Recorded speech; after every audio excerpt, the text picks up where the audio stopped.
1 milhão de amigos é o que a Rede Amigo Espírita deseja conquistar em seu canal no YouTube. E você, amigo espírita, pode ajudar. Convide 5 amigos para se inscreverem em nosso canal e ligarem o sino de alerta. Além de atingir a meta de 1 milhão de amigos, todos serão sempre avisados de novos vídeos e transmissões ao vivo no YouTube. Acesse agora raitv.com.br. Rede Amigo Espírita, divulgando, instruindo e unificando.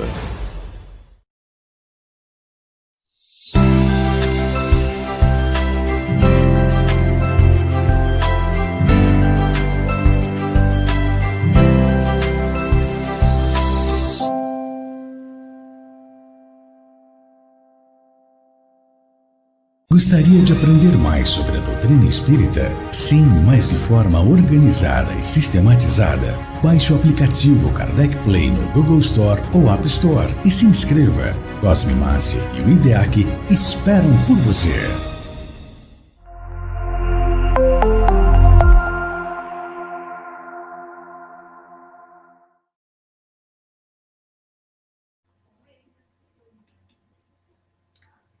Boa tarde, meus queridos amigos da cidade de São João da Boa Vista. Estamos aqui com mais uma palestra realizada pelo Centro Espírita Amor, Luz e Caridade, em parceria com a Rede Amigo Espírita. E hoje nós temos a alegria de estar recebendo o Marcos de Mário, lá do Rio de Janeiro. Boa tarde, Marcos, tudo bem? Boa tarde, Elaine, graças a Deus tudo bem, uma boa tarde, não apenas a todos de São João da Boa Vista, mas pela internet, a esse nosso Brasil inteiro e o mundo. Isso mesmo, a todos vocês que já estão aqui nos assistindo, coloque a sua cidade, se você está em outro país, vai ser muito importante para nós que você se coloque aqui para a gente estar sabendo até onde nós estamos chegando, até onde a doutrina espírita tem alcançado aí os seus territórios, né? Indo bem longe, né, Marcos? Momentos de levar a doutrina para vários lugares. Verdade, sem dúvida alguma, né? A internet, essa maravilhosa ferramenta tecnológica, agora em tempos de pandemia, nos ofertando nessa possibilidade de estarmos aí com todos que falam a língua portuguesa por este mundo. Isso mesmo. Nós já temos aqui o Jacinto Fávero de Itapoá, de Santa Catarina. Seja bem-vindo, Jacinto, a Sinira aqui de São João e as outras colegas aí, Albertina também de São João e os outros que estão já nos vendo. Gente, nós vamos apresentar o Marcos rapidinho e vamos fazer uma prece e assim já passamos a palavra para ele. O Marcos de Mário é educador, escritor, palestrante, coordenador do Grupo Espírita Seara de Luz, no Rio de Janeiro, diretor do IBEM, Educa, e ele tem no total 30 livros, onde você pode adquiri-los pelo site www.marcosdemario.com ou só digitar Marcos de Mário na internet, que você já vai acessar o site. Ele também se encontra nas redes sociais, no Facebook, no Instagram. Então, é só digitar o nome dele, é Marcos, tá? É com U mesmo, do jeitinho aí que vocês estão vendo, tá bom? E vamos fazer uma prece para já harmonizarmos Duque de Caxias, de Franca, Macedônia. Que legal! Vamos lá, então, gente. Vamos elevar o nosso pensamento a Deus, pedindo a Jesus nessa tarde que as palavras do Marcos a respeito de Paulo, das cartas, possam nos tocar profundamente e assim, absorvendo esses ensinos para o nosso dia a dia e principalmente para a nossa alma, nós possamos ser pessoas melhores, aproveitando para vibrar pelas nossas cidades, pelo nosso planeta. Que o Senhor Jesus derrame a sua luz e nos ampare, hoje e sempre. Que assim seja.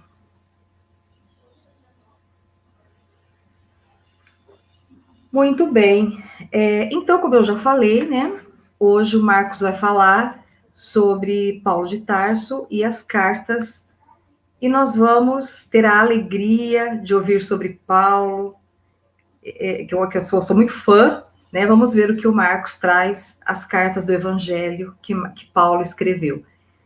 Se tiver alguma pergunta, elas serão feitas no final, tá bom? Pode colocar dúvida. Vamos procurar ficar assim dentro do assunto que vai ser colocado, tá bom? E aí, Marcos, fique à vontade, traga a sua palestra e que Jesus te abençoe. Muito obrigado, Elaine. Obrigado a todos que estão aqui conosco nesta live. Que Jesus, nosso Mestre, nos abençoe. E nós vamos, então, reservar o tempo final, pelo menos uns 15 minutos, para respondermos perguntas, dúvidas de todos que estão nos acompanhando e podem perguntar sobre Paulo de Tarso, as cartas do Evangelho, o cristianismo primitivo, ou seja, né, os seus primeiros anos após Jesus, e vai ser um prazer nós interagirmos para responder, então, a essas indagações, sempre à luz da doutrina espírita. Então, não se acanhem, podem aí enviar as perguntas que a Elaine vai, então, colocar no final. Para iniciarmos, vamos situar Paulo de Tarso, esse personagem tão comentado do cristianismo, e que recebeu na literatura espírita uma obra portentosa, maravilhosa, e trazendo uma série de revelações de ordem espiritual, que é o livro Paulo e Estevão, autoria do Espírito Emmanuel, através da mediunidade de Francisco Cândido Xavier, nosso querido Chico Xavier. É uma obra em estilo romanceado, mas que, ao mesmo tempo, faz a biografia de Paulo de Tarso e nos entrega diversas revelações, porque, historicamente, documentalmente, nós não temos tudo sobre Paulo de Tarso. Aliás, as informações sobre ele, na verdade, algumas estão nas suas próprias cartas e outras estão, principalmente, no Atos dos Apóstolos, que foi escrito por Lucas, que não chegou a conhecer Jesus. Lucas conviveu, em parte, com Paulo de Tarso, colheu dele muitas histórias e também dos seus discípulos. Lucas entrevistou, inclusive, diversos discípulos diretos de Jesus, e lá nos Atos dos Apóstolos é que nós conseguimos, então, entender a história de Paulo de Tarso e todo o percurso que ele fez para se transformar em apóstolo do Cristo. Mas há uma situação no Atos dos Apóstolos que é o seu final e que deixa, né, um vazio na história de Paulo de Tarso. O Atos dos Apóstolos termina no capítulo 28. No final do capítulo 28, você fica sabendo que Paulo está preso em Roma. Mas não há nenhuma informação do que acontece na sequência com ele. Os historiadores, muitos historiadores, isso é quase que uma unanimidade entre os historiadores e pesquisadores, consideram que provavelmente haveria um capítulo 29, ou talvez até um capítulo 30, encerrando o Atos dos Apóstolos com o restante da história de Paulo de Tarso. E que talvez essa parte do Atos dos Apóstolos tenha sido perdida, inclusive cópias, até porque nós não temos mais os originais. Nós temos, na verdade, cópias desses originais. Então, pelo Atos dos Apóstolos, nós não sabemos o que aconteceu com Paulo de Tarso. Não há nenhum documento que traga o registro, por exemplo, de como ele desencarnou. Não há documento que mostre que ele fez de Roma a viagem até a Espanha, como ele comunicou numa de suas cartas que era sua intenção.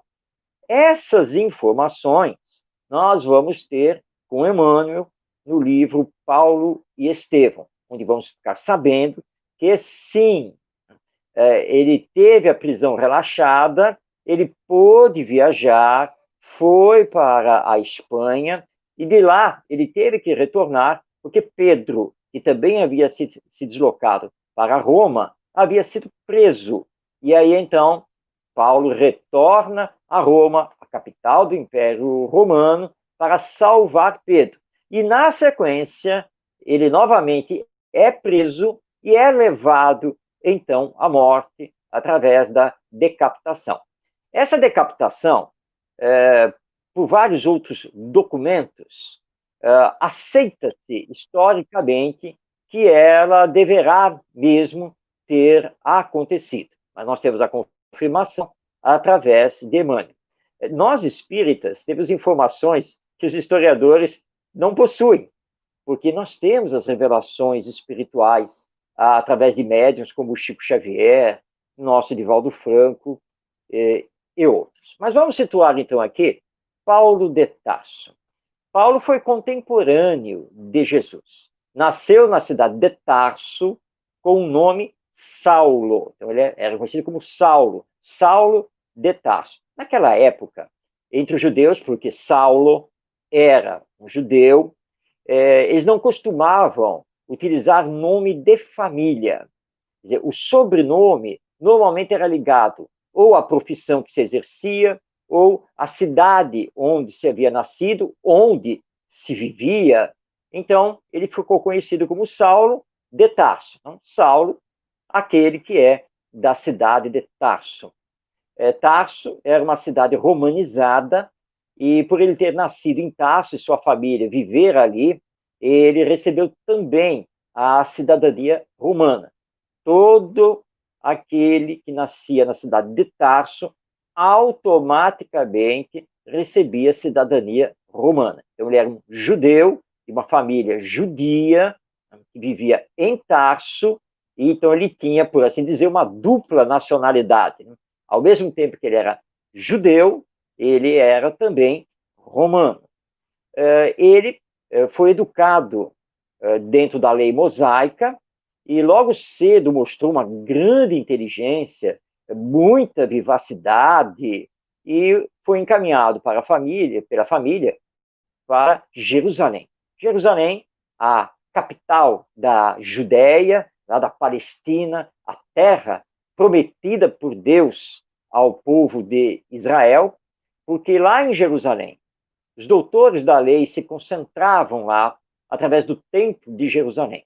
Naquela época, nós estamos falando de um tempo de há mais de 2000 anos, a seita religiosa que predominava, que dominava o judaísmo, era a seita dos fariseus. Eles eram os sacerdotes, eles eram os doutores da lei, eles eram os intérpretes da Torá, que hoje nós conhecemos como sendo o Velho Testamento.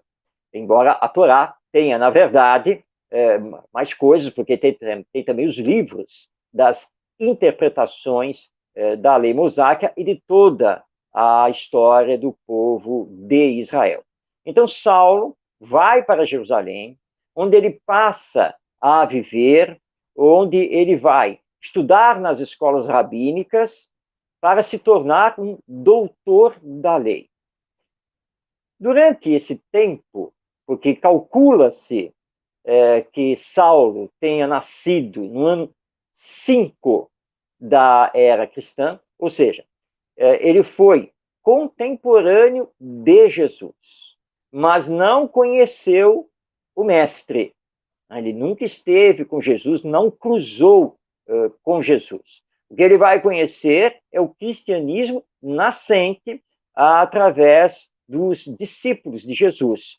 Pedro, João, Tiago, Mateus, os 12 discípulos de Jesus. E ele logo se volta contra a mensagem cristã, porque ele considerava que era uma mensagem contrária à lei mosaica. contrária à cultura judaica.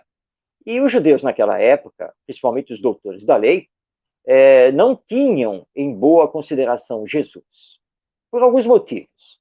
O primeiro deles, que Jesus nasceu na Galileia, portanto era um judeu galileu, e os galileus não eram bem vistos pelos fariseus, porque normalmente os galileus não faziam, por exemplo, a peregrinação ao templo de Jerusalém, que era considerada algo assim sagrado para todo judeu. Eles também faziam algumas interpretações diferenciadas da lei mosaica. Então, dizia-se à época que da Galileia não poderia vir grande coisa. E Jesus era da Galileia, mas especificamente ele era da cidade, na verdade uma vila, né? A vila de Nazaré, e portanto ele era também um nazareno. Então, tanto galileus quanto nazarenos não eram bem vistos pelos fariseus. E Jesus teve a ousadia, pelo menos para eles, de se apresentar como o Messias, o enviado de Deus, como estava proclamado lá nas antigas escrituras, através de diversos profetas, como Isaías, Elias e outros. E os fariseus não aceitaram isso de jeito nenhum.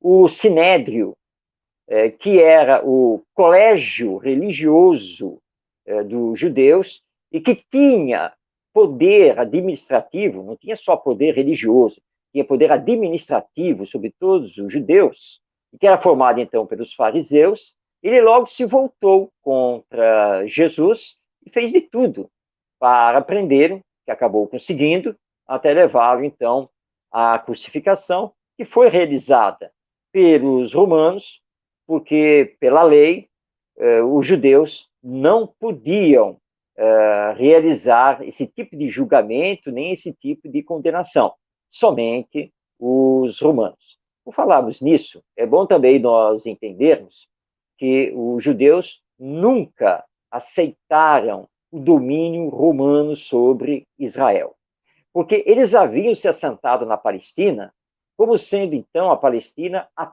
terra prometida por Deus, a terra sagrada. Jerusalém era considerada por eles uma cidade sagrada.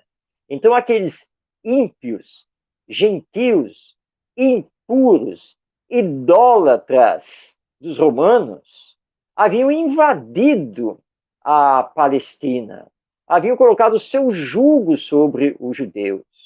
E pior, ainda cobravam impostos e não davam direitos aos próprios judeus, que mal eram considerados porque deveriam trabalhar e fornecer renda para o Império Romano.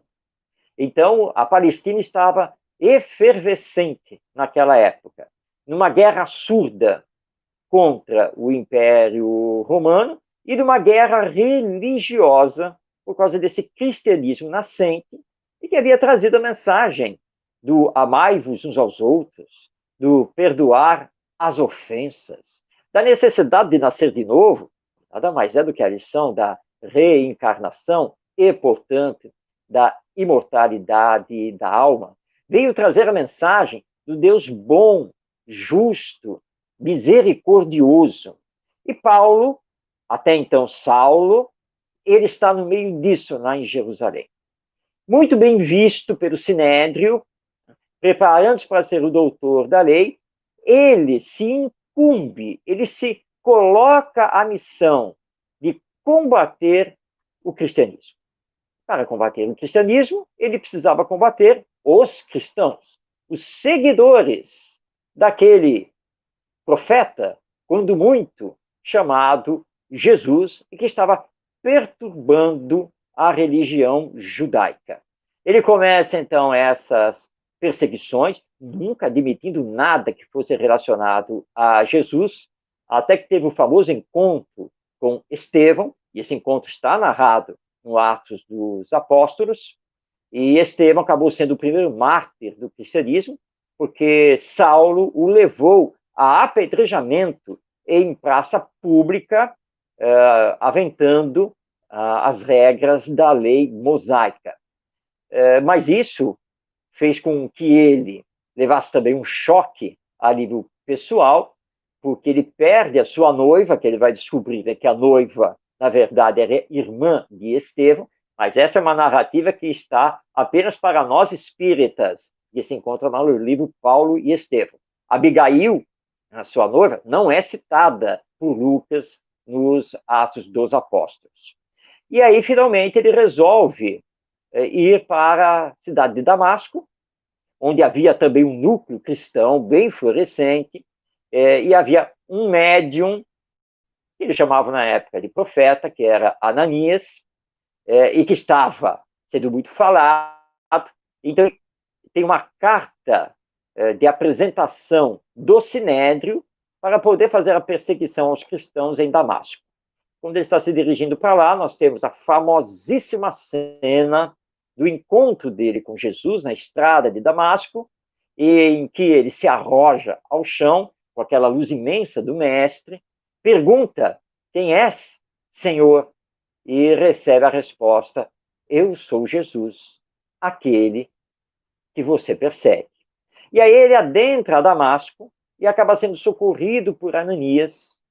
E ali nós temos uma cena belíssima, porque ele conversando com Ananias, ele pergunta então dos ensinos de Jesus.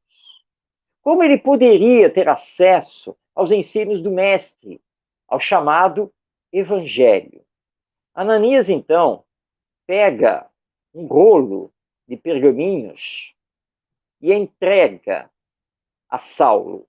Ele ainda é Saulo de Tarso. Diz assim: olha, isto aqui é uma cópia dos ensinos do Senhor, conforme compilados por Mateus, seu discípulo. Aqui nós temos uma curiosidade histórica, porque os chamados ditos do Senhor teria sido, na verdade, o primeiro evangelho escrito, aproximadamente no ano 35, talvez no máximo ano 37. Ou seja, Mateus teria copiado, coligido os ensinos morais de Jesus entre 2 a 4 anos após a crucificação do Mestre. Foi o primeiro documento escrito com os ensinos de Jesus. E seriam apenas os ensinos morais. Atualmente, esse evangelho, esses ditos do Senhor, ele historicamente é conhecido como evangelho que. Esse que vem de uma palavra alemã que significa justamente, né, o evangelho, o primeiro evangelho, o evangelho perdido, então é o evangelho que. Não existe nenhum exemplar dele, nem cópia, absolutamente nada. Mas pelos escritos que vieram até nós, dos primeiros tempos do cristianismo, como escritos, por exemplo, de Clemente de Alexandria e outros, que viveram no primeiro século ou até a metade do segundo século do cristianismo, esses ditos do Senhor, por Mateus, teriam efetivamente existido. E foi com eles que Saulo aprendeu o evangelho.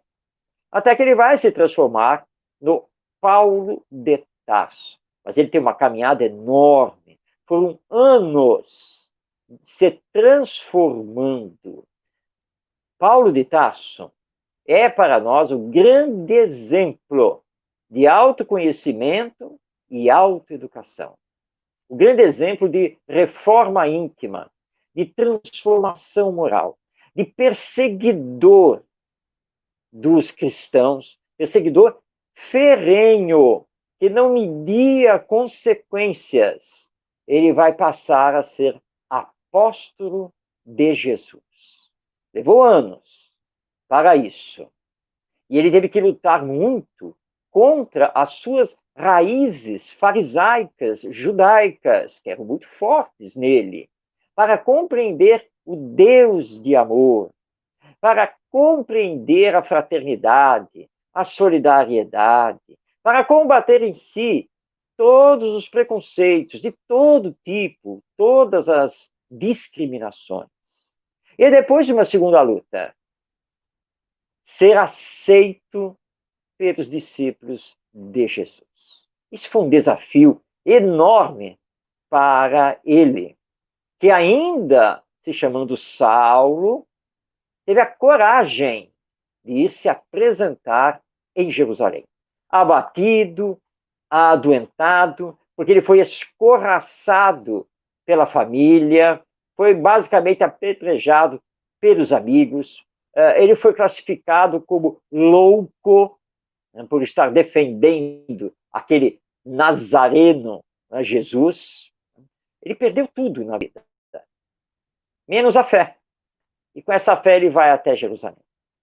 Ele é recebido lá na Casa do Caminho, que tinha sido inaugurada como obra de caridade pelos discípulos do Mestre Jesus, e é recebido com muita desconfiança, bastante mesmo, até que, restabelecido na sua saúde, convivendo várias semanas com os discípulos, ele finalmente conseguiu conquistá-los e mostrar que ele não era mais aquele Saulo de Tarso perseguidor. Ele era agora o Saulo de Tarso cristão. Mas ele havia tido um entendimento que não era claro para os discípulos de Jesus. Para ele, o cristianismo não pertencia ao judaísmo. O cristianismo seria uma doutrina totalmente diferente do judaísmo. Para os discípulos de Jesus, e principalmente Tiago, o cristianismo seria apenas uma vertente do judaísmo. Então, para que você se tornasse um cristão e aceitasse Jesus, primeiro você teria que se tornar um judeu, aceitar o judaísmo. E eles estavam numa luta interna sobre a questão da circuncisão. Circuncisão é uma prática judaica. E eles achavam que toda pessoa que se convertesse para o cristianismo, ou seja, todo não judeu que se convertesse ao cristianismo, tinha que passar pela cerimônia e pelo ato da circuncisão. Saulo não aceitou isso. Ele retira-se de Jerusalém e diz que ele iria pregar o evangelho para os gentios, ou seja, as outras gentes, os outros povos ali pela Ásia.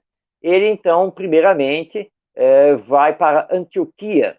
E lá em Antioquia, ele funda a primeira igreja cristã e vai se reunir ali com Barnabé, Timóteo e outros que ele mesmo vai formar e que aos poucos vem também de Jerusalém, e ali ele inicia, então, o seu grandioso roteiro de viagens pela Ásia e também pela Europa, e na Europa principalmente a Grécia, Macedônia, chegando a Roma, a capital do Império.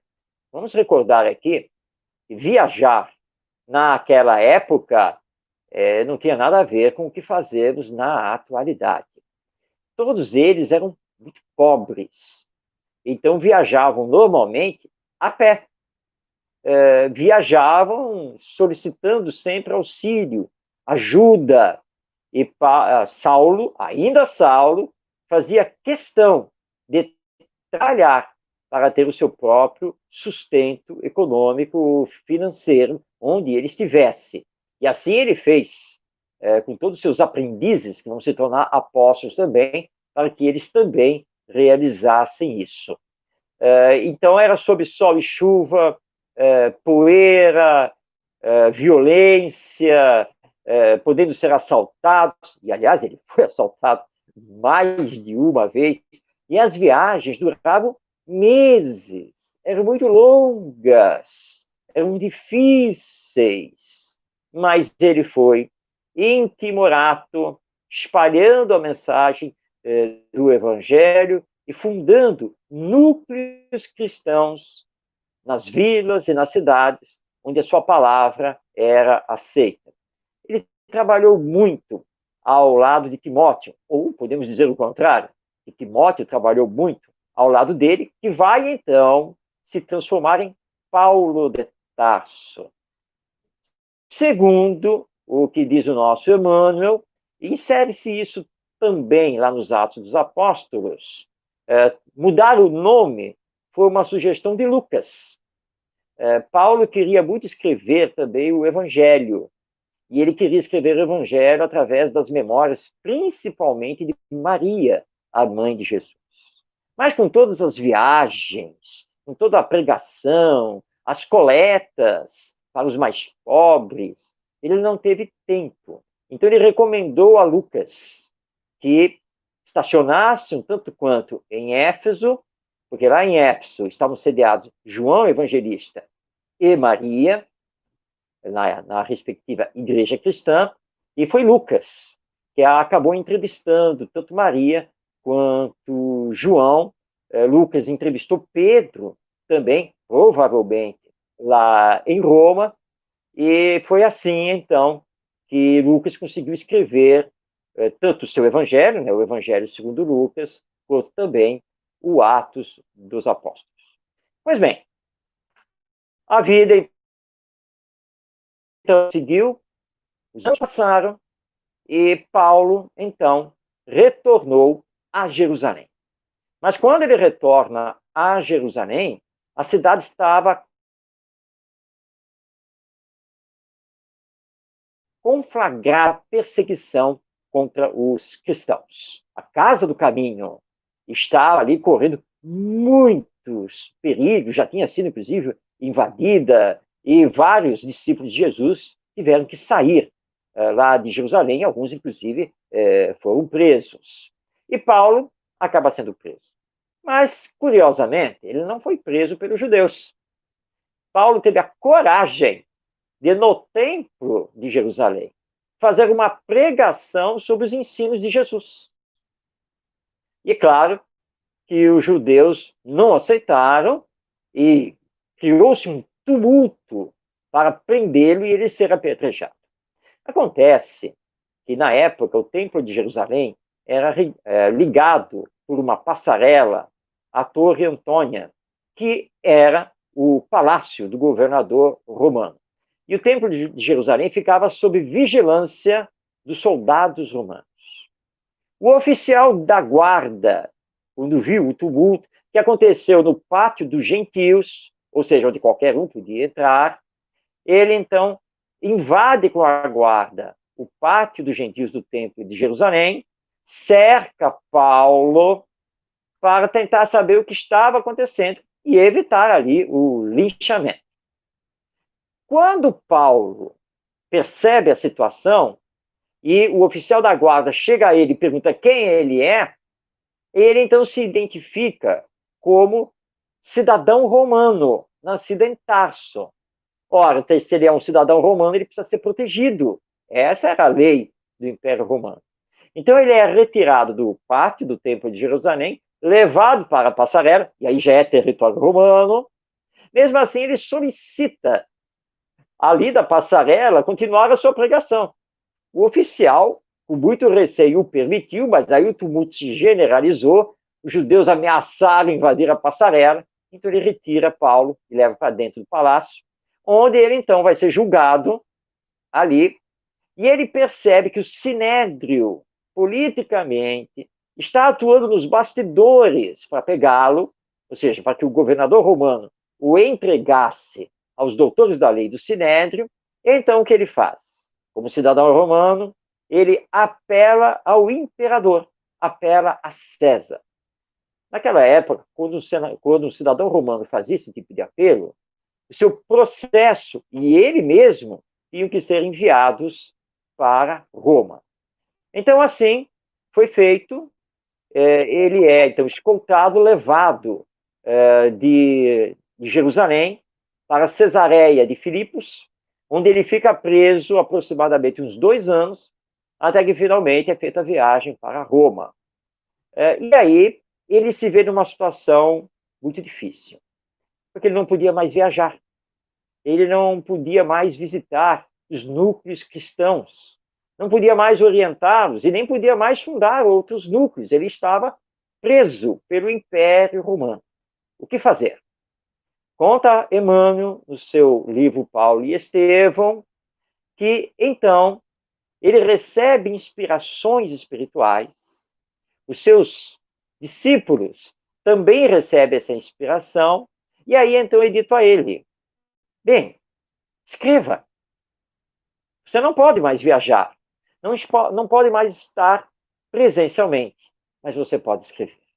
E aí, então, ele começa a escrever as cartas ou epístolas do Evangelho. Tudo indica que ele iniciou isso lá em Cesareia de Filipos e vai, então, desdobrar e terminar em Roma. Hoje, nós temos 14 cartas que estão publicadas no Novo Testamento. Não há, por parte dos pesquisadores e historiadores, consenso sobre a autenticidade de todas as cartas, as datas quando elas foram escritas, nem o local de quando elas foram escritas. Mas são as 14 cartas aceitas, e todas elas corroboradas por Emmanuel, no livro Paulo e Estevão, e na sua famosa série de estudos sobre o Evangelho, que formam os livros Fonte Viva, Caminho, Verdade e Vida, Vinha de Luz, Pão Nosso, Palavras de Vida Eterna. São estudos maravilhosos sobre o Evangelho e as cartas de Paulo. Vamos conhecer, então, essas 14 cartas. Nós temos a carta aos Romanos, 2 cartas aos Coríntios, a carta aos Gálatas, aos Efésios, aos Filipenses, aos Colossenses, 2 cartas aos Tessalonicenses, 2 cartas a Timóteo, a carta a Tito, a Filemon e a carta aos Hebreus. Esta última carta é muito contestada pelos historiadores, que dizem que talvez não seja dele, porque o estilo é muito diferente. Mas Emmanuel, no Paulo e Estevão, relata que sim, ele escreveu a carta aos Hebreus, a pedido de um judeu da sinagoga, lá de Roma, porque ele estava em prisão domiciliar, e não podia visitar a sinagoga, então o companheiro solicitou que ele escrevesse, para que os seus irmãos de raça não ficassem sem aquela mensagem. Segundo Emmanuel, ele levou 2 meses escrevendo a carta aos Hebreus, que não foi dirigida a uma comunidade específica, mas aos hebreus, aos judeus de uma forma geral, e que ele solicitou ao seu discípulo Aristarco que fizesse, então, as cópias para serem distribuídas. E aí, ele vai ao seu final, ele sai da prisão domiciliar, empreende a viagem à Espanha, retorna no auge da perseguição, ele consegue liberar Pedro, que havia sido preso, mas, por sua vez, ele é preso, e aí, então, aproximadamente no ano 67, ele foi levado, então, à morte através da decapitação. Então, portanto, Paulo, embora Emmanuel não nos dá essas datas com toda certeza, e nós não temos essas datas também nos Atos dos Apóstolos, mas os estudos levam a crer que Paulo teria nascido no ano 5 e teria desencarnado no ano 67, aos 62 anos de idade.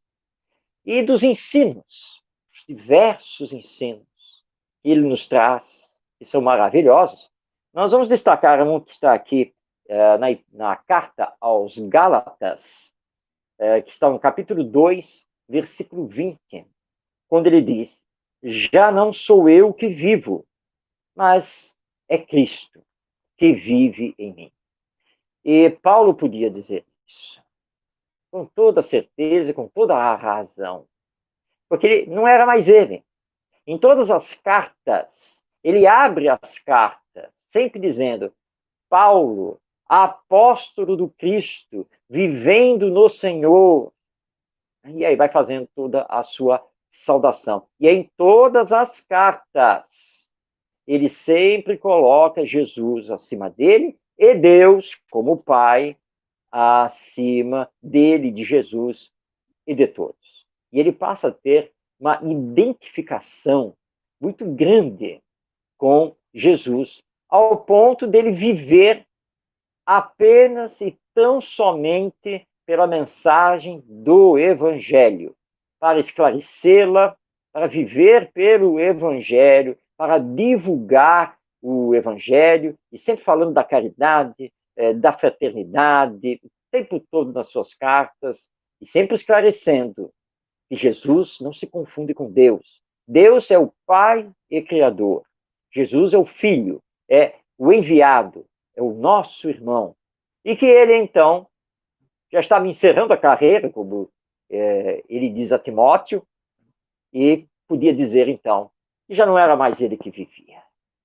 Ele estava totalmente entregue a essa mensagem que viria transformar, revolucionar, renovar boa parte da humanidade e que o Espiritismo veio resgatar.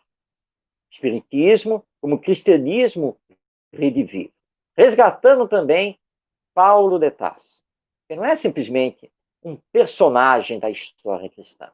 Porque nós podemos aqui indagar o que seria da mensagem do Evangelho, o que seria do cristianismo se não existisse Paulo de Tarso. Se o cristianismo, se a mensagem ficasse só lá em Jerusalém, se ela não fosse transportada para os outros povos, se não tivéssemos um ser humano que abriu mão da própria vida, enfrentando tudo para divulgar os ensinos de Jesus. Então nós temos um pleito de gratidão a Paulo de Tarso e um convite a todos para um mergulho nas suas cartas. São ensinos maravilhosos. Por exemplo, quando ele fala aqui aos Romanos, capítulo 12, versículo 31. Não te deixes vencer pelo mal, mas vence o mal com o bem. Ou na primeira epístola aos Coríntios, capítulo 13, versículo 13. Agora, portanto, permanecem fé, esperança, caridade. Essas três coisas. A maior delas, porém, é a caridade. Ou o ensino dado aos Filipenses, no capítulo 4, versículo 13. Tudo posso naquele que me fortalece, e aqui ele está fazendo a referência a Jesus. Ou este outro ensino, na carta aos Hebreus, no capítulo 6, versículo 19, a esperança, com efeito, é para nós qual âncora da alma. Bem, são apenas 5 ensinos. Na verdade, eu destaquei 70, mas tive que escolher esses 5 para trazer aqui nesta live, porque os demais estarão no meu próximo livro, que vai justamente se chamar Paulo e as Cartas do Evangelho, com um amplo estudo sobre Paulo de Tarso, o seu significado, o cristianismo primitivo e todo um estudo sobre o conteúdo das cartas de Paulo. Bem, nós já estamos aqui, né?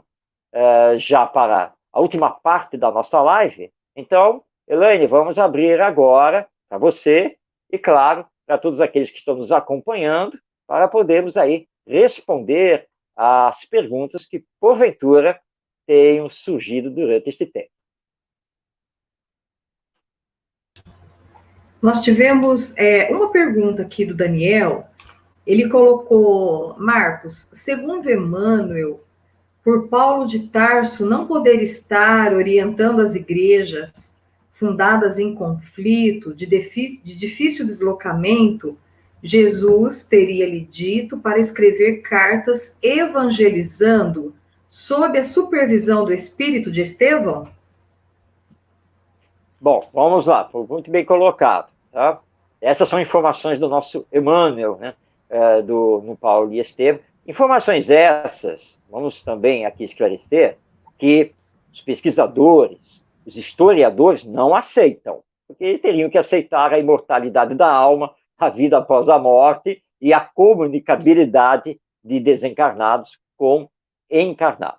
Mas a informação que Emmanuel nos traz é exatamente essa, que as cartas, acima de tudo, fossem cartas evangelizadoras, esclarecedoras. E Paulo solicitava muito que os membros das diversas igrejas, das diversas comunidades cristãs, não polemizassem, não brigassem, mas que se voltassem sempre às questões de ordem moral, porque são as questões mais importantes para termos uma vida melhor.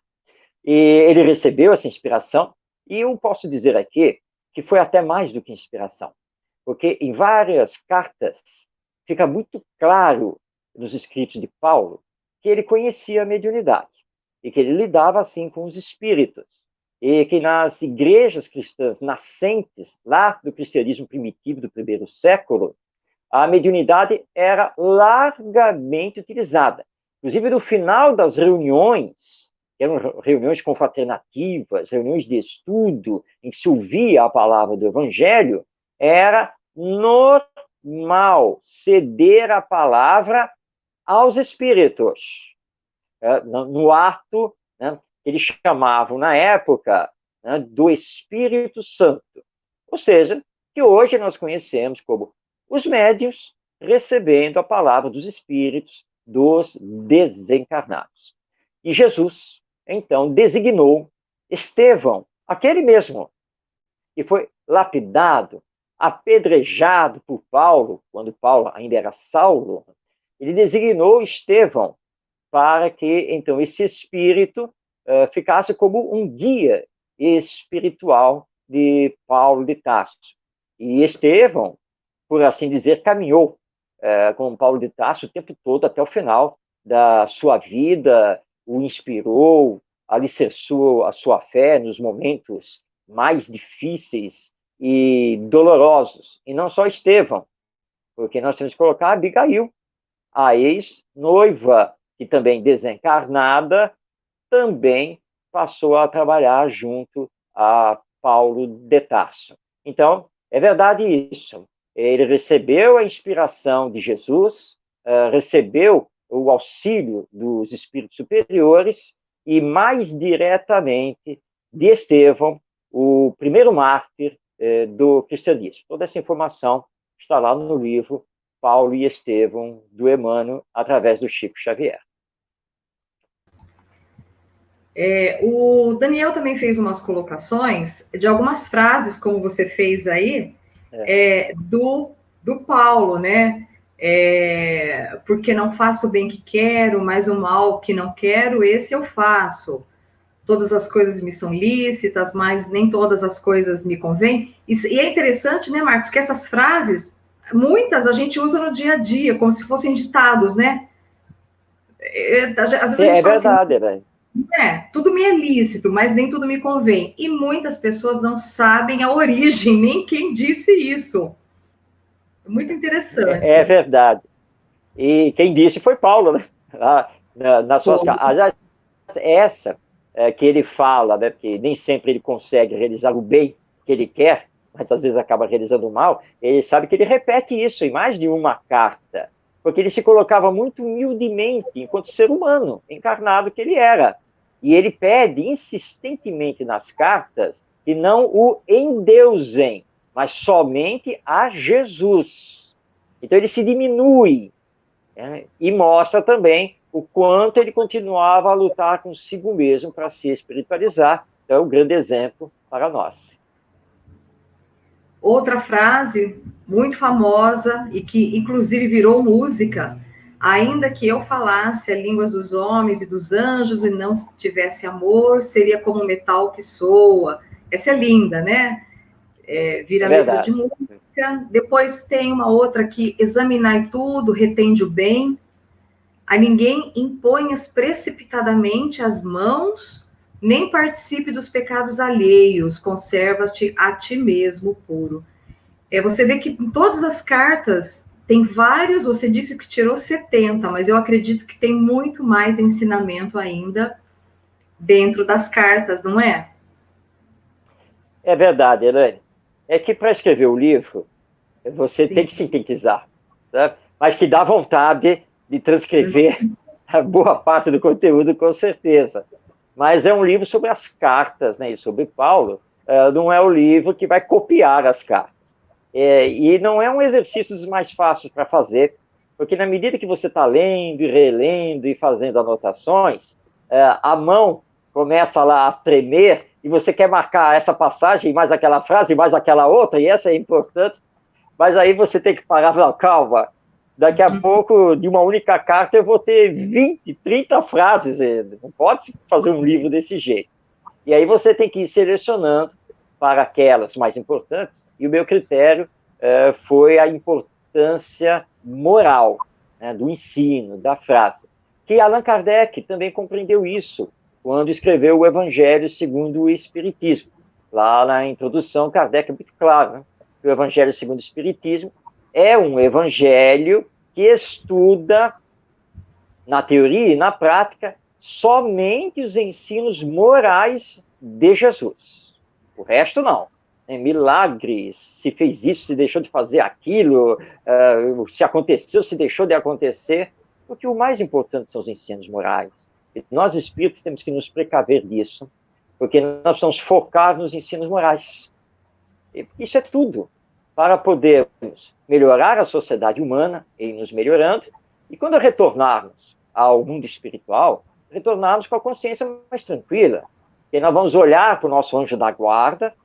Bom, eu não sei, por exemplo, se eu vou ter essa condição de encontrar o anjo da guarda. Mas, enfim, eu vou encontrar pelo menos lá o meu espírito amigo, lá, o meu guia espiritual, e vou poder olhar para ele e dizer assim, olha, cheio de falhas, tá? Cometi muitos erros e ainda estou vindo com uma série de imperfeições, mas que eu me esforcei e consegui voltar para cá melhor do que quando eu fui, isso eu tenho certeza que eu consegui.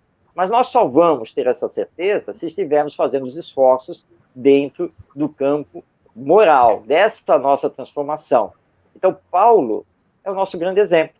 E o Espiritismo veio resgatar essa figura importantíssima do cristianismo e, portanto, do Evangelho.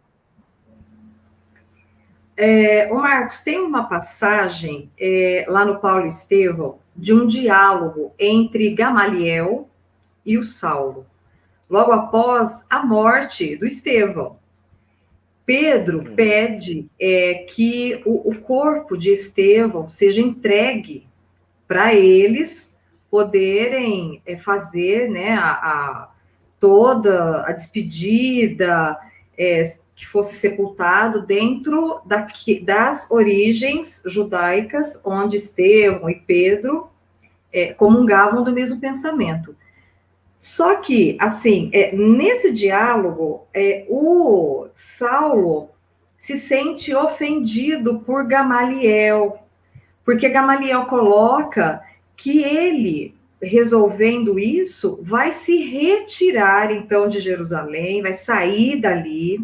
Eu achei isso muito importante, porque ele está refletindo nas colocações que Pedro, que é amigo de Gamaliel, tem feito no particular, né? E aí a gente vê o Saulo muito indignado com Gamaliel, e ele só não briga com Gamaliel pelo respeito e a hierarquia que Gamaliel era dele, né? Você está lembrado desse trecho? Sim, sim. Nós temos aí o Saulo, né? E Gamaliel era mestre dele. E Saulo, muito provavelmente, iria ocupar, né, a posição de Gamaliel lá no Sinédrio. Tudo estava, né, indo para isso. Então, vamos imaginar essa cena. Então, está Saulo, está Gamaliel, seu mestre, doutor da lei, e vem Pedro. E Gamaliel, então, vem lá, contemporiza a situação para dar o enterro digno. Então, vamos nos colocar no lugar de Saulo. Eu também ficaria indignada, né? E olharia assim para Gamaliel, como é que é? Como é que é? Eu estou entendendo isso certo? O senhor, meu mestre, doutor da lei, o senhor está começando a acreditar nesse cristianismo? é isso que eu estou entendendo aqui? O senhor está com o pé aí para o outro lado agora? Não, isso não pode ser possível. Mas Saulo teve que se conter, né? Porque ele não podia passar por cima de Gamaliel. Então, como nós dizemos aqui popularmente, né? Ele teve que engolir a situação, mas ele ficou por dentro efervescendo e com uma dúvida atroz. O seu mestre, doutor da lei, estava aceitando aquele cristianismo, aquele profetazinho lá da Galileia, que teve a audácia de se dizer que era o Messias. Como podia ser uma coisa dessas? Mas ele teve que suportar a situação. E depois, quem que ele vai encontrar, né, quando ele já começa a sua transformação para o cristianismo? O próprio Gamaliel, que de novo vai então se tornar seu mestre, mas agora o mestre cristão, né? E aí já não é mais o Saulo, né? Porque aí nós já temos o Paulo se evidenciando e já reconhecendo a verdade dos ensinos de Jesus. Para a gente encerrar, tem outra colocação nesse mesmo parágrafo de Gamaliel que eu queria que você trouxesse para os dias de hoje. Nós temos percebido as pessoas muito perdidas na fé, principalmente diante dos acontecimentos, né? Ou elas estão muito apegadas, ou elas estão com dúvidas. Por que Deus permite tal coisa? E o Gamaliel coloca que ele foi no deserto buscar a solidão para encontrar a verdade. Essa frase me tocou profundamente, Marcos. Porque é claro que para trazer para a gente tem que ser de modo figurativo, que ninguém vai lá para o Saara buscar a verdade, que a primeira chegada lá você vai ser bombardeado, ou, né, claro que não é a época. Mas esse deserto, né, traz isso para o nosso dia, para as nossas situações tão duvidosas, a nossa fé, a nossa... Você está entendendo, assim? Qual é o deserto que vai realmente falar comigo dentro de mim? Né? Olha, a sua fé precisa ser assim, assim. E essa solidão, né? Eu vou buscar a solidão para encontrar a verdade. Me explica isso, Marcos. Bem, trazendo para os dias atuais, esse deserto, essa solidão, é a introspecção, é a meditação, é o momento de parar e se refugiar do mundo. Nós estamos vivendo uma sociedade tecnológica, consumista, de comunicação instantânea, e muitas vezes nós não percebemos que nós simplesmente não paramos. Você acorda, faz isso, faz aquilo, sai, resolve, vai trabalhar, vem, vai para o centro espírita, isso, em família, e nós não paramos, pura e simplesmente. Mas todos nós precisamos parar. Tem aquele momento que você precisa fazer o autoconhecimento, como disse Santo Agostinho, lá na questão 919 do Livro dos Espíritos, você tem que parar, meditar sobre o seu dia, o que foi que você fez, deixou de fazer, o que você pensou, o que aprendeu, etc. Foi bom? Não foi bom? Pode melhorar? Como? Para que você possa estabelecer o seu projeto de vida para o dia seguinte, e assim um dia após ao outro. Eu, por exemplo, né, então vou dar aqui um exemplo pessoal, eu costumo acordar cedo. Independente, para mim não existe feriado, sábado, domingo, eu acordo cedo. Então, normalmente, 6 da manhã eu já estou de pé, não importa o que tem que ser feito. Eu tenho uma espécie de ritual, né? Porque depois do banho e do café, eu vou para o meu deserto, que é a minha biblioteca, meu escritório. É o meu deserto, na minha área de solidão. E eu tenho os livros que eu leio, né, que eu estou estudando. Então eu sento, olho para o relógio, bom, pelo menos 1 hora aqui só para fazer leitura. E aí me desligo do relógio e mergulho naquelas leituras. É a hora em que eu oro pela humanidade, por todos. E aí faço, então, a minha meditação. E aí fico pensando, Marcos, ontem você pisou na casca de banana. você escorregou na maionese. Quando, né, aconteceu aquilo, lá quando fulano ligou para você, né, tá certo que você estava lá fazendo outra coisa, mas quando você iniciou a conversa, você não iniciou com toda a fraternidade que deveria ter iniciado. Né? E preciso corrigir isso. Não pode ser assim. Tá? E aí eu penso nisso. Só depois dessa hora de leitura, meditação e prece, é que eu vou olhar a agenda e ver tudo que eu tenho que fazer.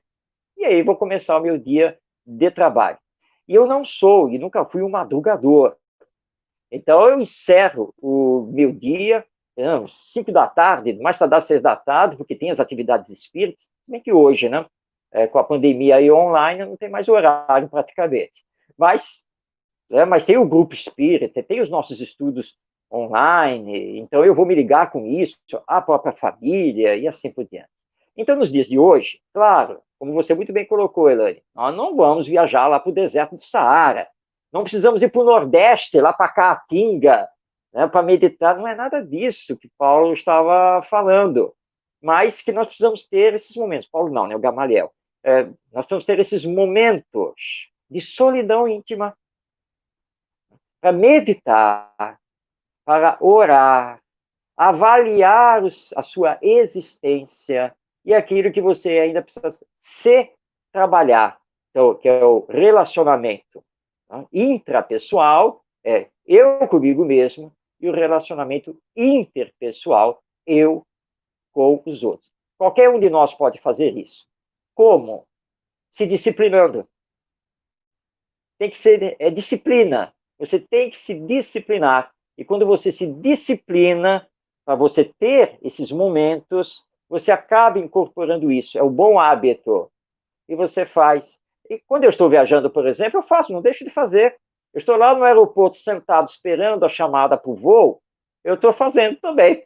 Porque é o momento, eu tive que sair muito cedo para ir para o aeroporto, o voo é cedo, mas é lá mesmo. Já estou lá dentro do avião, a primeira coisa, orar, né, fazer a sua prece, agradecer, orar por todos. Aí pega o livro para fazer lá uma boa leitura. Ou se o passageiro do lado puxar conversa, você tenta levar sempre para um lado bom. E você está fazendo isso porque já é o hábito que está com você. E aí, então, o deserto e a solidão nem são verdadeiramente um deserto, nem é uma solidão, porque os espíritos estarão conosco o tempo todo nessa hora, nos auxiliando, em nome de Jesus. Muito bom, isso aí. O Ricardo, ele colocou uma questão, mas eu não conheço o texto que ele citou. Ele falou assim, sobre Coríntios 13, muito elucidadora a análise do professor Chibene, ou Kibene, não sei qual é a pronúncia, vamos colocar Chibene, intitulada Caridade e Amor, que está numa das páginas da Federação Espírita do Paraná. Trata-se das traduções amor ou caridade? Bom, ele está se referindo ao grande pesquisador espírita, o Silvio Seno Chibene, ou Kibene, né? Porque vamos falar o Chibene aqui, ele não vai brigar conosco. Tudo depende da tradução. Realmente essa passagem de Paulo, às vezes é traduzida por amor, às vezes é traduzida por caridade. Uma das traduções mais abalizadas que nós temos, que é aceita pela grande maioria, é a Bíblia de Jerusalém, que foi realizada pela Sociedade Bíblica de Jerusalém, na verdade, lá na França, ali na década de 60, que reuniu teólogos, pesquisadores, antropólogos, filólogos, católicos, protestantes e outros, uma equipe imensa, que se debruçou sobre os escritos originais, as cópias, né, que nós temos hoje, a maioria em grego, e foi, né, fazendo toda a compilação junto também ao hebraico, ao aramaico. Então, a Bíblia de Jerusalém, que sofreu depois uma revisão, e nós temos a Bíblia de Jerusalém traduzida para o português, é considerada, então, a tradução mais fiel. A Bíblia de Jerusalém considera, então, a palavra caridade, e não amor. Mas é um detalhe, Elaine. Tá? Se falarmos que é amor ou se falarmos que é caridade, importante, como dizem os espíritos a Kardec, é que nós nos entendamos sobre o que estamos falando. Se nós nos entendemos sobre o significado, não tem problema que a tradução coloque a palavra amor ou coloque a palavra caridade. Porque caridade nada mais é do que o amor em ação. Isso que é a caridade. Portanto, a raiz dela está no amor. Tá? Mas, claro que isso é controverso, cada um vai gostar mais desta ou daquela tradução. Eu estou utilizando a tradução da Bíblia de Jerusalém, né, que traduz como caridade, mas se quiser, então, escrever a frase usando a palavra amor, também não tem problema. Ricardo, eu espero que você tenha ficado satisfeito com a resposta. Foi muito boa, né, Marcos? Explicou direitinho. Então, realmente, não importa aí, vai do entendimento e da hora que você está escrevendo, tá? Os dois jeitos estão certos, né, Marcos? Olha, isso aqui, Elaine, uma vez estando em Goiânia, e eu fui recepcionado por duas irmãs espíritas, né? Mas elas também são ligadas à prática da yoga, essa coisa toda. Aí, então, eu aproveitei e falei, vem cá, já que vocês são especialistas nisso, vocês vão me tirar uma dúvida. Porque é um tal agora de se falar yoga.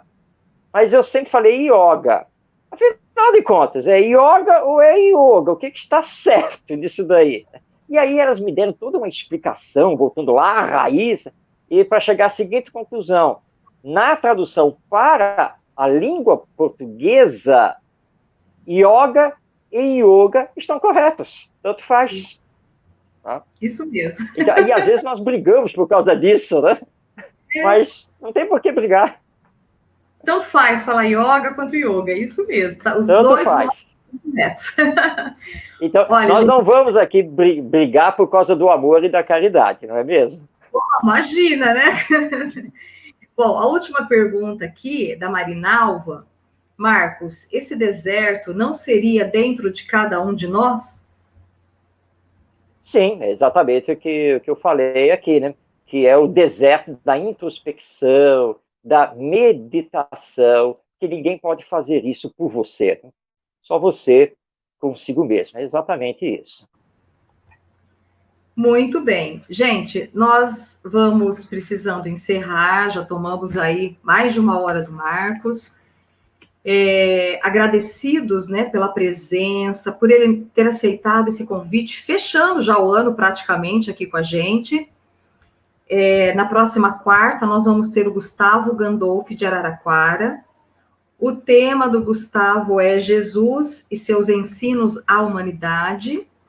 Então, vamos estar presentes, né, aqueles que puderem, às 19h30, por esses mesmos canais. Divulgue a Rede Amigo, curta a página deles do YouTube, curta o Facebook, vamos levar a nossa doutrina adiante.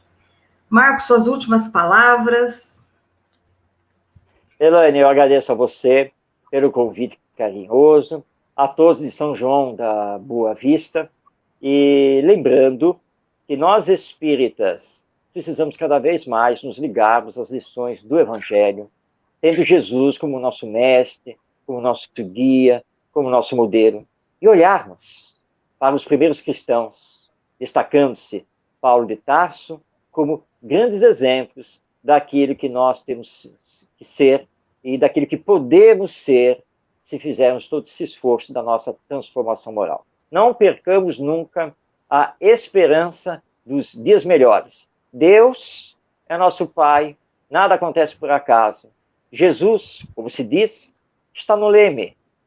Confiemos, acreditemos nisso e façamos a nossa parte, divulgando sempre o Evangelho à luz da imortalidade da alma. Muita paz em todos os corações. Antes de finalizar, eu queria que vocês entrassem mesmo lá na página do Facebook, conhecessem o trabalho do Marcos, se tiver alguma pedagoga, professora aqui nos assistindo, ele tem vários cursos dentro da pedagogia e do moral, né, para modificar mesmo as aulas, para ser diferente o trato com as crianças e os adolescentes, né? Então, se vocês quiserem conhecer o trabalho do Marcos, entra lá, ajuda a divulgar essa área da educação que, para nós, né, aqui no Brasil, ainda está muito, muito mesmo deficitária.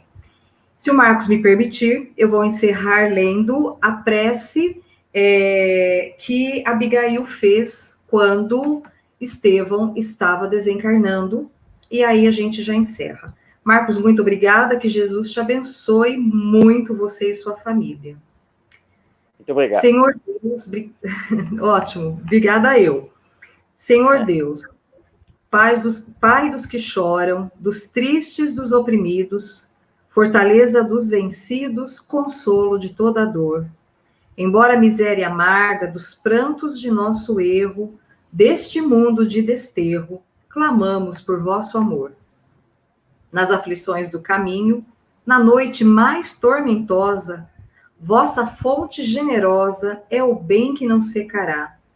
Sois em tudo a luz eterna da alegria e da bonança, nossa parte de esperança que nunca se fechará. Quando tudo nos despreza no mundo da iniquidade, quando vem a tempestade sobre as flores da ilusão, ó Pai, sois a luz divina, o cântico da certeza, vencendo toda aspereza, vencendo toda aflição. No dia da nossa morte, no abandono ou no tormento, trazei-nos o esquecimento da sombra, da dor, do mal, que nos últimos instantes sintamos a luz da vida, renovada e redimida, na paz ditosa e imortal. Que assim seja. Boa tarde, queridos. Que Jesus nos abençoe. 1 milhão de amigos é o que a Rede Amigo Espírita deseja conquistar em seu canal no YouTube. E você, amigo espírita, pode ajudar. Convide 5 amigos para se inscreverem em nosso canal e ligarem o sino de alerta. Além de atingir a meta de 1 milhão de amigos, todos serão sempre avisados de novos vídeos e transmissões ao vivo no YouTube. Acesse agora raitv.com.br. Rede Amigo Espírita, divulgando, instruindo e unificando.